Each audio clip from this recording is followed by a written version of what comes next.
SOFA SENSEI'S on the akhi&saltfish digital network. You're joined, of course, by Mika Van. And today we have a very, very special guest. He is a top 10 middleweight in Britain. He has been in a barnstormer with Denzel Bentley. And way back, he was signed to Hayemaker, Ringstar. So we're going to get stuck into all those amazing points in his career. But moreover, he's got a fight coming up with Kieron Conway. And if you didn't know, let me turn the music down and tell you about this. SOFA SENSEI'S is based in Northampton. Kieron Conway is based in Northampton. But who's on the podcast right now? Linus Udofia. So let's give it up to him. Thanks for coming on. Appreciate your time. How you doing, man? Oh, I'm all good. I'm very well. I'm very well. All done nice and early today. All done nice and early. So all my training's out of the way. I'm just chilling now. So I'm really good. I'm really, really good. How are you? Wicked. Listen, I'm doing well. And I just want to say, we had it arranged with Linus earlier in the week to record a podcast, but he said he wanted to give us his proper time, give us, the chance to get a full episode out of him. So we said, let's rearrange it for Wednesday. And a man of his word, here we are on a Wednesday getting it done. So I really appreciate that, Linus. And again, thankful for your, opportunity to chat to you. So before, we get stuck into sort of your career currently, you first popped onto our radar when you were signed to Hayemaker Ringstar. This was the whole sort of comeback of David Haye. I think it's Hayemaker 2.0. It was the shows on Dave, and he took you along as sort of his roster. So what was some of that journey like? Because I'm really interested in from your side how you got stuck into being on prime time next to former heavyweight champion of the world. So that came about. That came about through my management and obviously Hayemaker were working with my manager Steve Goodwin on what fighters they had to showcase talent with, and obviously put my name forward. And we met David Haye, and he just said, "Listen, we're here. You know what I'm about. You know what Hayemaker's about." And we want to do big things. We want to come bring boxing back to England on terrestrial TV, obviously, hence Dave and things like that. We want to bring it back and we want to do big things. So, this is what we want to do. This is the first thing he said to me. We didn't really talk too much. We just said a few words, exchanged a few words, and had the papers there, signed it, and started fighting. First fight on Dave was against Eric Wankwo. 5th round KO. And that's what you want. I think that first Dave show drew was it 1 million viewers, or it had the highest ever viewing figures for Dave. So to be scoring a 5-round knockout on that is a crazy platform to get your name out there. And like I say, it worked, because ever since then we've been following your career, and we've been watching you. Now, talking of following your career, I want to take it right back to the start. So before even boxing now. So according to your box rec record, and this may be wrong, but according to your box rec, you were born in Nigeria. Is that right? Yeah, born in Nigeria, came here in 2000. Nice. So what was that journey like then for you? How old was you in 2000? 8 years old. I don't really remember it too much, to be honest with you. I don't really remember it too much. I remember what it was like to be in Nigeria. I remember all of that. I remember where I lived. I remember going to school and things like that. But the transition over to England was very. I'd say it was quite difficult. It's quite difficult to transition over, and it was really hard. It was really hard. There was a lot of things that, because in Nigeria we obviously we speak English here and there. Yeah. But we have so many different dialects in Nigeria, and we speak Nigerian. Where I'm from, we speak Efik, and that's it. And we write in English, but we don't speak English. Right. So when I first came to this country, I didn't know a lick of. I didn't really know a lick of English, and it was quite difficult. But now I sound like I've been here my whole life. You're one of the lads, man. Don't worry about it. I mean, when we talk about that transition you were talking of, what were some of the challenges that you experienced then? And I suppose, as SOFA SENSEI'S, what I'm trying to get at is, did that lead to your ambition to want to be a fighter, or was that already there when you was in Nigeria?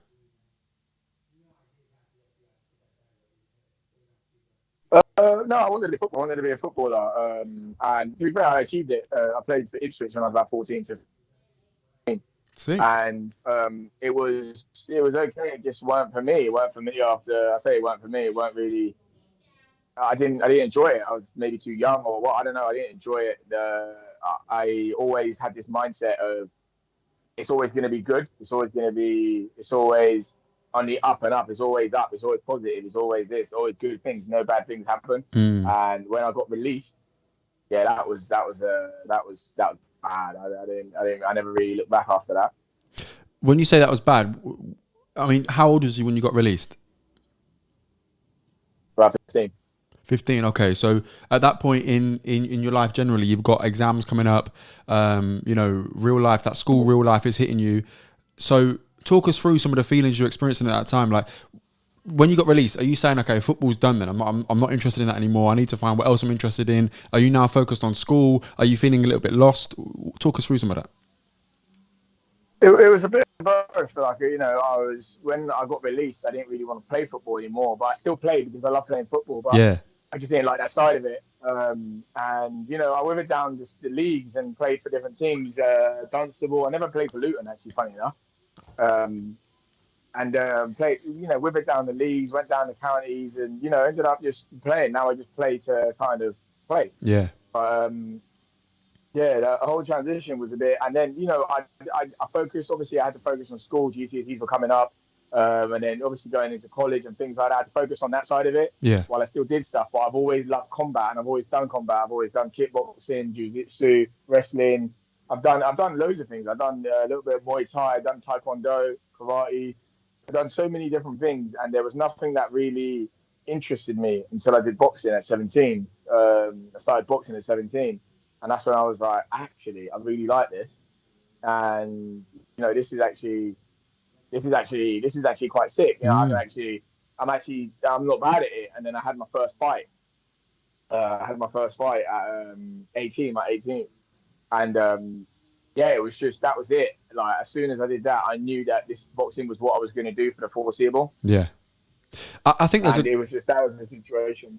I think there's a great lesson in there because, I'm sure there's going to be sort of young people listening to this right now, and whether they get released from football or not, they might get released from what they thought their passion would be.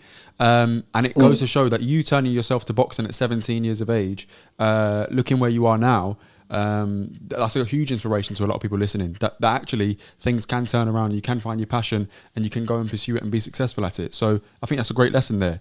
When you say you had your first fight at 17, what sort of structure was that fight? Was it a white collar fight? Was it an amateur fight?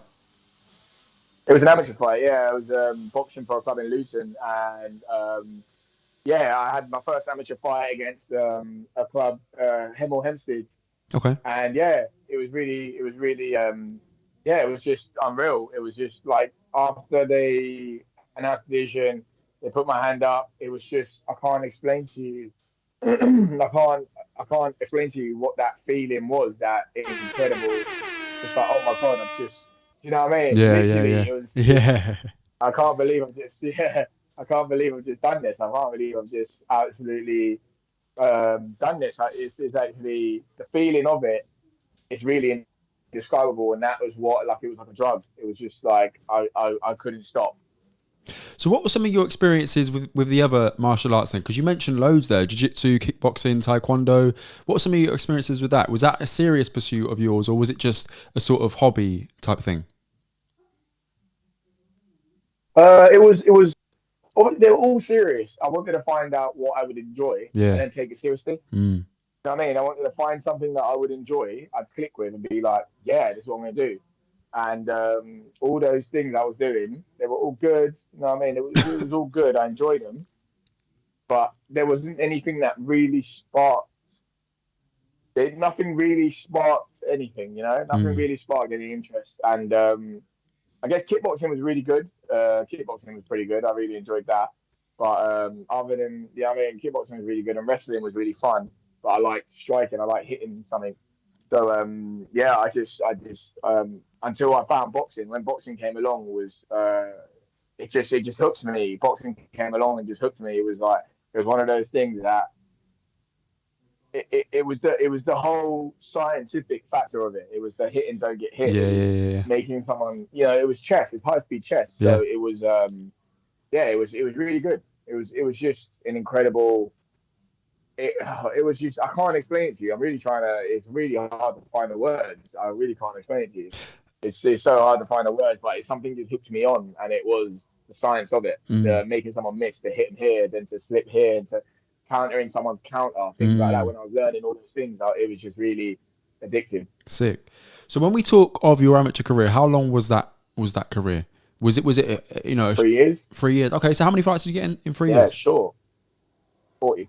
Okay, nice. You know what? To be fair, we've spoken to a variety of boxers, and very rarely, do they have extensive amateur careers. So it's very interesting that you got 40 under your belt.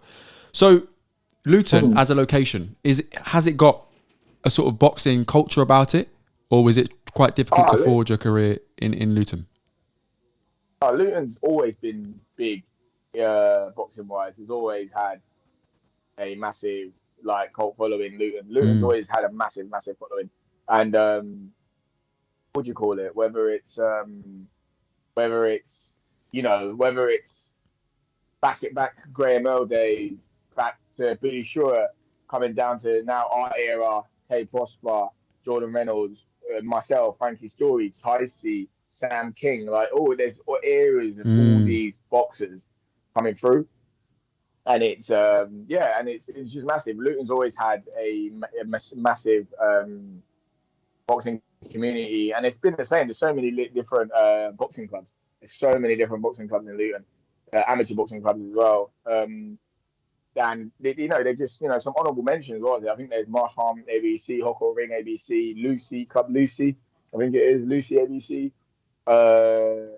Luton Academy, Luton Town Boxing Club, Ringcraft Boxing Club. There's like 7 off the bat. There's so many different places that still do these. You know what I mean? And there's so many different places in Luton to go to for it. And it's I'm pretty sure I've missed some as well. But no, my apologies. Nah, listen, I think you mentioned way more than you missed, so don't worry about that. By the way, if you are one of the clubs that got shouted out by Linus just there, drop us a comment below and let us know that he mentioned you, because we want to know who's in the audience. So one of the things I wanted to talk to you about then was, I looked at your record, right? And your first 10 to 12 fights seem to be at York Hall. It's like you had a residency there. So talk to me about that, because you was fighting there local. Again, we've spoken to a bunch of fighters on this show, and they all talk about either wanting to fight at York Hall or the privilege of fighting at York Hall. And basically, it looks like for a period of time you owned York Hall, man. So talk to us about that. Was that intentional? York Hall's as where my management and actual team. That's where we done a lot of the shows and things like that.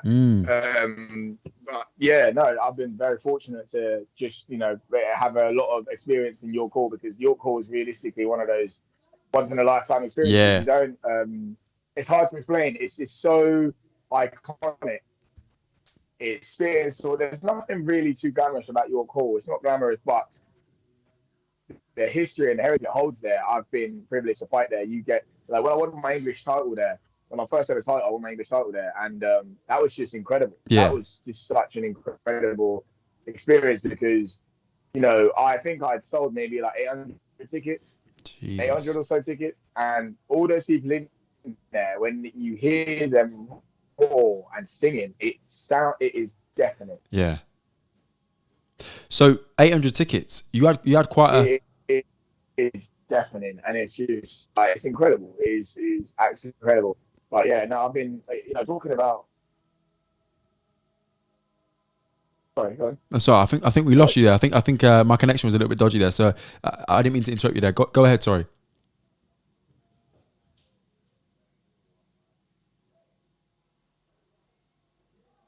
No, I was just saying, 800 tickets. It was just York Hall's been massive to me. York Hall's been iconic to me. It's a lot of it. There's so much around there. There's so many different things there, like in York Hall in general. There's so much that I can go on about, and there's so many different restaurants. There's a restaurant I used to go to after the fights. There's this, there's that. You know what I mean? I know so much there. York Hall's home to me. I love York Hall's home to me.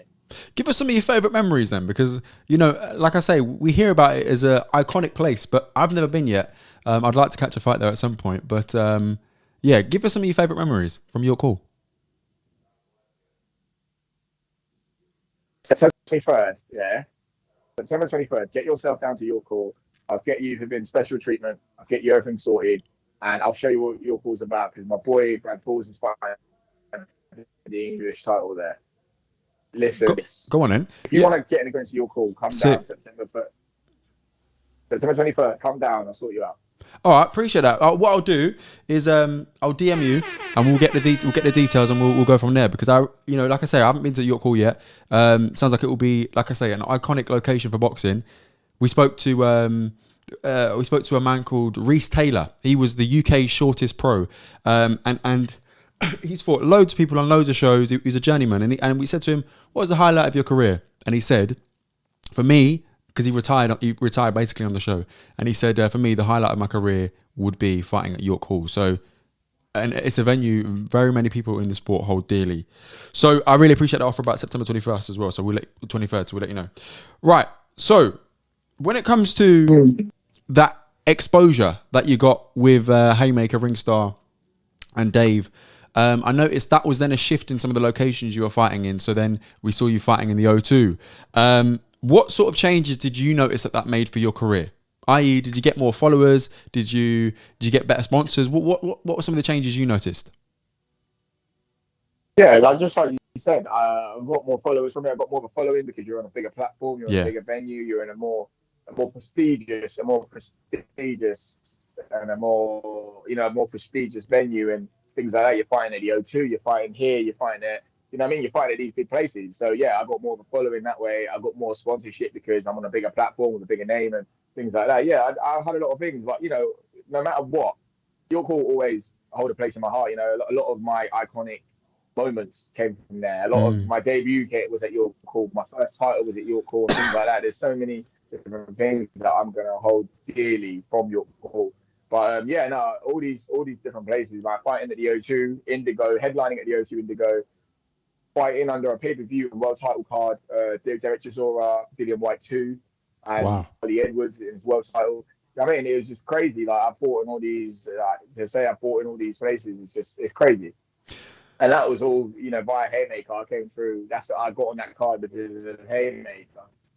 So, do you know what I mean? Because of David Haye. So, and I'm very grateful. I'm at a point in my life. I'm just very grateful to have gone through what a lot of people that come from where I've come from. No GB squad, no Olympic medal, no nothing like that. And just, I've managed to get myself to this point. It's I can sit back and kind of say, I'm definitely not done yet, but I'm very proud of myself and what I've done. Talking of having those moments you can talk about and being proud of yourself and York Hall being the home of some of your most iconic performances, I need to talk to you about that British title fight with Denzel Bentley because that was a display, and there's something about the British title. Whenever it's on the line, at whatever weight class, fighters just show up. Your heart was on the line. You really stuck it on Denzel Bentley, and it was a close fight. I'm pretty sure you won on one of the cards, right? Yeah. You won on one of the cards. So it was a split decision win for Bentley. But tell me about that fight from your perspective.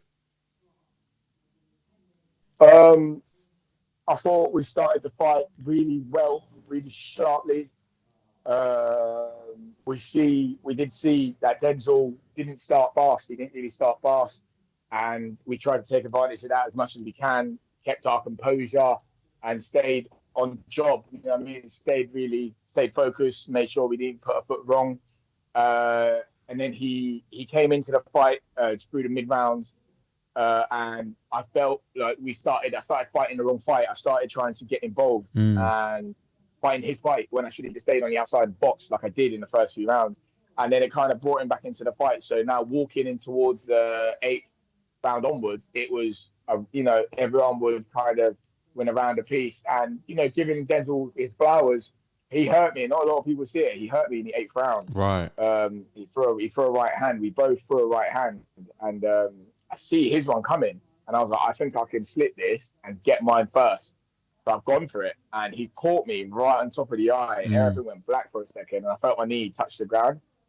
and I come up straight away. So I bluffed it. I'm a good liar. I bluffed it, and the ref didn't see it, and got out of the round. I think there was like 15 seconds left of the round. I got out of the round. He came in and tried to kind of capitalize on that, and I got out of the round. Got back to my boxing in the next couple rounds, and I felt like when it got to the 11th and 12th round, I'd sat down in the stall and I felt like I'd done enough to beat up. Right. And, in hindsight, me and my team and everyone, we all made the wrong judgment call, which was as long as we don't get put on our arse in the 12th round, we've won the fight. And, and again, at the end of the day, no matter who, what team said it or who said it, I made the decision to take my foot off and perform like I had already won the fight. So, I'll take accountability and saying, yeah, I did because it would have changed the division. It would have changed a division if I came out and kind of put some punches together and, was scoring and outboxing him. If I'd come in, and it would have changed the division of the scorecard. So it would have probably put the drawn card in my favor. It wasn't a drawn card. It would have probably put one of the scorecards either in my favor or it would have drawn the fight. Yeah. So it's one of them. It's one of them, and that's how I saw it. Obviously, the result was the result. When they said the result, I was surprised, but I was annoyed straight away because I was cross because I straight away knew I chose to do the wrong thing. So I can see in the way you're responding to the question that you're very reflective about that moment, but also you're taking complete ownership of the decisions you made in the ring at that time. So can you talk to us a little bit about the aftermath? Because again, some of the sentiments we picked up from other fighters is, of course, when you win, you've had 18 wins before this fight. And of course, people are, in your corner, they support you, they want to see you win, and this is fantastic. But when you suffer that first loss in particular, and it was for a British title, what are some of the thoughts going through your mind at that time? And how are people treating you? I was fortunate enough to, I've got a very tight knit crowd. I've got a very tight knit circle, and they've supported me ever since. They've supported me for a long time, and I'll owe them more than, I'll owe them more than they'll ever know. And I appreciate the support more than they'll ever know. What I felt straight away was, I was very. It was a mixture of emotions. It was a very massive mixture of emotions. It was denial. I didn't do that. Immediately, I was like, I didn't lose that fight. And then I went into the dressing room and see all the people around me. There was a lot of people that were all over me before the fight, in a sense of media and things like that. A lot of people were all over me. A lot of people wanted interviews. A lot of people did this. And the only people that gave me time after that fight were there's three people on 3 channels. So before the fight, there was maybe 50 or 60 different channels I was doing interviews with and things like that. And after the fight, only like 3 or 2 people gave me that time. And I don't forget them. And they'll always have first priority to anybody else. Because they could have gone and been in Denzel's dressing room, been interviewing Denzel and things like that. Yeah. So for them to turn around and be like, not only interview you, but we're just going to spend some time with you because this isn't a nice time for you right now. We just want to. I'm not going to put a camera in your face straight away. I just want to sit with you for a minute, and then do you want to chat? Do you want to chat? Do you know what I mean? Wow. It was one of those. And those people will be like, I don't really have too many friends in boxing. I don't really hold too many people the highest regard in boxing, but those people I hold very highly because that shows a lot of character. A lot of people normally go and give time to the winner. And, which is fair. It's the game's the game. That's how it goes. So what I'm saying is I've noticed what those people have done, and they'll always have my time and respect. Wow. So is it's that obvious then? 50-3, win versus lose. Wow. Yeah. Wow. Yeah, that's how it goes. It's a cold sport, man. Fortunately for me, I've got a very good, it's very cold. I've got a very good network of people around me. Some of my closest friends that were there. I went out after, and they were all there waiting for me. I had to do a drug test for UCAD. Yeah. And it was taking a long time to produce samples and things like that. So, I couldn't get out straight away. I got out, and I managed to wiggle out without producing a sample. I managed to wiggle out and then see them. But then I had to get back in and produce a sample and things like that. And it was just good to see all my loved ones, my mum, all my friends. They were all just waiting outside the venue, like waiting for me. And that's real shit, man. It's those are my people, and that's all that really matters to me. That's all I really cared about. And I was very.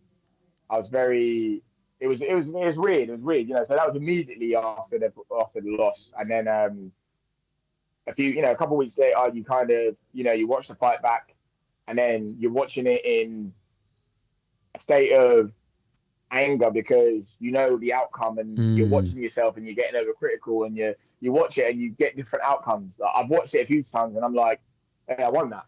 And then I've watched it and I've gone, nah, that was a draw. Then I've watched it and I've gone, yeah, Denzel beat me. Right. And I've watched it, you know what I mean? I've watched it a few times, and then in the end, you just go, you know what? Let's just learn. Let's just see what we did wrong. Let's just, it is what it is. The result was the result. And, it was one of those. It's just one of those. I watched it and I kind of used it to push on. And I think it's made me 10 times the fighter that I was, as opposed to if I'd won the fight. So you're at peace with that result now? Oh yeah, massively. I was at peace maybe 4 weeks after. Okay. 4 weeks. So that's when I got back in the gym. Would you say that Denzel Bentley fight was the hardest fight of your career, or is there a different one that was harder? With all due respect, it wasn't the hardest fight of my career. He is the highest level fighter I've ever fought. It wasn't the hardest fight in a sense of I did everything perfect. I prepared as diligently as I prepared. I did everything. I was ahead of everything mentally, emotionally, physically. I was bang on, and everything was just perfect. I did everything perfect for that fight, and my preparation was great. It still was not my hardest fight. My hardest fight, I'd say, was when I fought Tyler Denny for the English title. Right. There was a lot. Yeah, there was a lot of. There was a lot of things that I was personally going through myself. I experienced a death in my friendship group, and it was very close to the fight there, and it was quite sudden. It was all raw. The funeral was like right before the fight as well. It was very raw. There was a lot of raw. It was a very raw time because obviously I'm training for the biggest fight of my life and my first title. There's a lot, and this massive event has just happened as well, and I'm dealing with that, but having to suppress my emotions because I need to prepare and get ready for Tyler Denny, and it was incredibly difficult because it was just in life as well. Things weren't all great at home and things like that. Things weren't all great. I wasn't in the greatest place. But you still got to do what you got to do. You got to show up. You got to win. And fortunately for me, I performed. I did everything I needed to do. I kept, I compartmentalized whatever emotions I was going through and kind of just got in the ring and did what I had to do. And I remember that fight was so emotional because when the result was announced, I just couldn't stop crying uncontrollably, and everyone kept on saying to me, "Oh, it's so good to see how happy you are to win this." And I went, "You know what? It's not because I'm happy to win it. I can actually show some emotion to what I've been suppressing for the last few weeks. Like now, I can actually grieve in peace, and I can actually grieve for what's been happening." And a lot of emotion came out. So, and that was a hard fight. Tyler Denny, man, he's a dog, and I had to earn that title that night. I woke up the next morning and I had a headache for about 5 days. Yeah. Do you know what? I think you've almost blown my mind a little bit because we look at fighting as a physical act, right? And I know people talk about, this game's 90% mental and 10% physical. I know those cliches, but you explaining there some of the things you had to go through in the lead up to the fight, and then that outpour of emotion after the fight, it's really, really, really an incredible skill you've got, man, to be able to switch things off like that, perform like you performed, and that, you know, like, it's really tough. So, you know, the human side of me wants to say, you know, sorry for having to go through that, but equally, as a fan of the sport, that's why we love you guys as fighters, right? Because you put it all on the line, no matter the circumstances. So I think that's really, really impressive, man. Honestly, that's incredible. And from SOFA Senseis to yourself, keep going, man. Do you know what I'm saying? Because you got the title on that day, and I think when you know you can dig deep like that, the rest of your career, like you say, if a loss wasn't your hardest fight, you know, when you're mentally tuned in, you're a hard guy to beat, which I think is an incredible thing to know about yourself. So I want to talk to you a little bit about the division. The middleweight division is on fire right now in Britain, in that domestic scene. So I'm going to throw a few names at you if you don't mind. I want you to give me a few thoughts on those people and what they may mean for you in your career. So we'll start with someone you're familiar with, Denzel Bentley. Do you see that fight? Yeah, top guy. Yeah. Top guy, man. He's a top guy, proper gentleman, man. He's someone I consider a friend. We've shared a lot of time together, not just fighting, but we do a lot of commentary work together. We do a lot of sparring as well. He's been my main sparring partner for this Kieron Conway camp. And so you know, he's I've got a lot of time for him, man. He's a really cool guy, man. He's you know, he's another guy that will always have my time and respect. And that's not awkward, you know, you two sparring each other. That's just the norm. No, not really. No, it's learning. The game's the game, man. We learn. No better person to be working with than the person that beat you. I respect that. Hamza Shiraz. Yeah, good fighter, young. I think he's a little bit. He's a very good fighter. Very good fighter. Quite imposing. I think he's a little bit. He needs to be slowed down a little bit, though. He needs to be slowed down a little bit and kind of built a little bit more, you know, vicariously. Like, I think he needs to be a little bit more structured instead of just trying to attack everything. Because he's young. He's still young. Chris Eubank Jr. Yeah, very good fighter. Classy fighter. Very good fight as well. A very good fight. Yeah, it was a wicked fight. I never say no to any challenges. But yeah, Chris Eubank is a very good fighter, and he's kind of stepped his. I don't know about you, but I feel like he's stepped away from his dad's name quite a lot throughout his whole career. You know, I feel like he's stepped away from his dad's name quite a lot and actually made his own. This is him. He's Chris Eubank Jr. and this is Senior. You know. Yeah, I think you can definitely see the similarities, but they have their unique qualities too.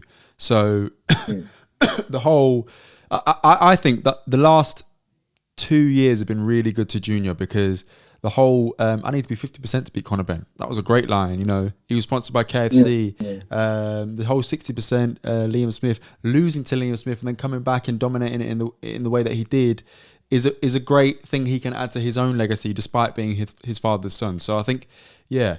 In terms of his career, the last 2 years have been really good to him and his profile and whatnot. So, yeah, interested to see where he goes next, but that's for another conversation, I suppose. Final name on the list is someone who you're going to be familiar with, Kieron Conway. Yeah, good fighter. He's a very good fighter. He doesn't do a lot of things wrong. In the ring, he doesn't do a lot of things wrong. He's quite, you know what I mean? He's quite well schooled. And yeah, it comes from a good crop. And I think he's a very good fighter, and I'll need to be 100% to beat Kieron. So, I suppose without giving away the game plan, what are your expectations of this fight with Kieron Conway? What's your vision telling you will happen? It's gonna be a good fight. I'm saying, you know, my vision's telling me I'm gonna win the fight. I haven't ran through the possibility of not winning the fight. It hasn't. It's, you know what I mean. It hasn't come in. It hasn't come to me. But it's going to be a good fight. I think it's two good fighters, two really good styles, and I think it's going to be a fight, and it's going to be good for people supporting and just a British boxing in general. Yeah, he's a very classy boxer, so I can see your styles mixing very well. When it comes to, I know you probably won't want to answer this question, but I have to ask it as a SOFA Sensei. What would be next? Let's say you get through Kieron Conway. What would be next for you in your ideal world?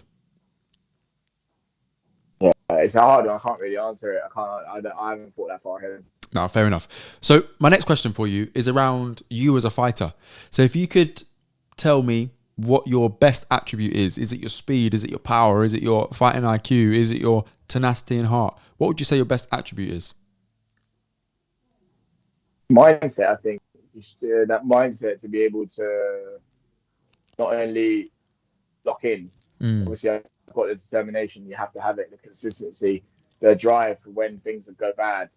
It's a mindset in a whole, like to listen, to follow a game plan, even if you don't agree with it, to do this, to change it up when it's not going well, to stick with it. Like it's my mindset, really. I think my mindset is what separates me from a lot of people. What do you think made that mindset for you? I think just years and years of just knowing that nothing comes easy, and if you want it, you got to go get it. You got to get up, and no one's coming to save you. No one's coming to save you, no matter where you are in life. No one's coming to save you. You got to do it yourself. So I think it's just years and years of. I've always had that mentality ever since I was a kid. And just talking of, if you want it, you got to go get it. Could you outline for the viewers today what your day's been like, just so they have an idea about what this level of dedication is? Yeah, I'll start from yesterday because yesterday's going to sound a lot crazier than today. But yesterday, 6 a.m. I had to do 6K, 6K run, get back in, make something quickly, have a shower, sleep, wake up about 10, make breakfast, go to the gym, literally, because I'm living on the same motel complex as where the gym is, walk over to the gym, train, and then come back, chill for a bit, cook, make some food, this and that, shower, weigh myself and stuff, have a quick nap, and then go back, do some S&C, and then come back and chill for the evening.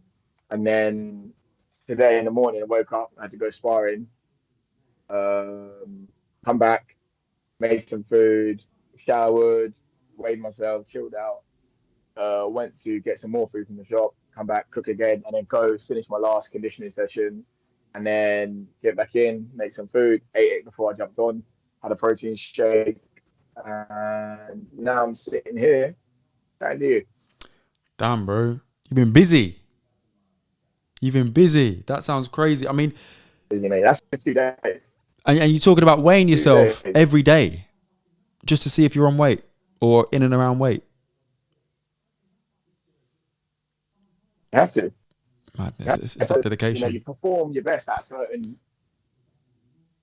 Yeah, you perform your best at a certain weight. Yeah, I perform my best at a certain weight, and then obviously you've got to cut to your weight category, and then you rehydrate and re-feed back to that weight so you can perform in a ring at that weight. Yeah. So you need to make sure you are right now when you're getting all these sessions. You need to make sure you've got enough energy. You're not too low in weight. You're not too heavy. You know what I mean? Everything needs to be quite bang on because you can't afford to do anything wrong. You can't afford to do a lot of things wrong. So, a couple of things I want to talk to you about. Earlier, we spoke about Chris Eubank Jr.'s legacy and separating that from his father's. What do you hope that when you leave the sport of boxing, your legacy will be? One of the greats in Britain that won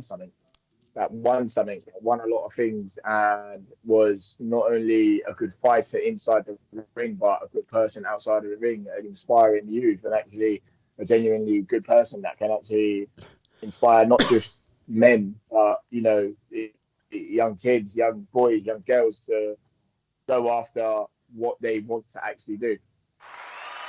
I love that. And I think, there's been a few moments during this conversation where you've spoken about your resilience, your toughness, your adversity, but also your, like you say, your mindset of approaching objectives with a certain toughness that I think has served you really, really well so far. So I'm sure people can take something from that. The final thing I want to talk to you about is, it's a topic that I don't think gets addressed enough in boxing. And I sort of understand why, but while we've got this platform, I want to address it if I can. Tris Dixon released a book called Damage, where he talks about the damage sustained in boxing as a sport. And he sort of challenges the sport in a way to acknowledge it, address it, and deal with it. Now, obviously, there are certain limitations within the sport of boxing where obviously you're going to get hit in the head. But do you ever consider the impact of that head trauma? What it does to you now, what it might do to you later? Does it ever cross your mind, or you leaving that for retirement? No, not really. The only way I'd think about it and consider it and kind of move, what's the word? Diligently about it is in the sense of, okay, cool, yeah, you're getting hit in the head. You are getting hit in the head. However, the game is to hit and don't get hit. So it's down to you and your team to be in a state where you are doing the rules of boxing, hit and don't get hit. You know what I mean? The less you get hit, the less punishment you take, the more you retire your faculties. That's what's about. You know what I mean? Like, in my opinion, having a tear up, having wars, none of that, and like none of that makes me. None of that gets me excited. Boxing gets me excited. You know what I mean? When I have a tear up with someone, I don't get me excited. I want to outbox someone. Yeah. You want to show your skill, and that's better than theirs. Yeah.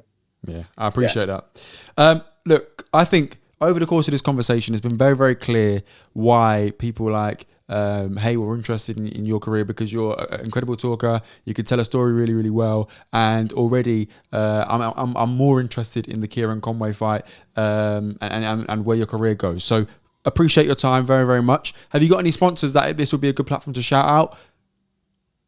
Yeah, so one of my oldest sponsors, DAZN Family Butchers, massive guys in Luton, local family butchers. They sponsored me ever since they sponsored me for the last 10 years, I think. Go on. They've also been by my side, and Pepe's Peri Peri, one of my biggest sponsors. They've been behind me for a while, and got to say, big up Luton town. Love that. Well, thank you so much for your time. Really appreciate it. Make sure you stick around for part 2 of SOFA Senseis, where we get to know Linus Udofia a little bit more by asking him our 7 signature questions. This has been SOFA Senseis on the akhi&saltfish Digital Network. You've been joined by me, Kavan, and Linus Udofia. Make sure you wish him luck for his fight against Kieron Conway coming up, and we'll put all the details down below where you can follow him and stay in tune with his journey. Really appreciate it, and catch you next time. Oh, by the way, if you enjoyed the episode, don't forget to like, share, comment, subscribe, all those great things. It really helps us grow, and we'd really appreciate it. So take care and catch you next time.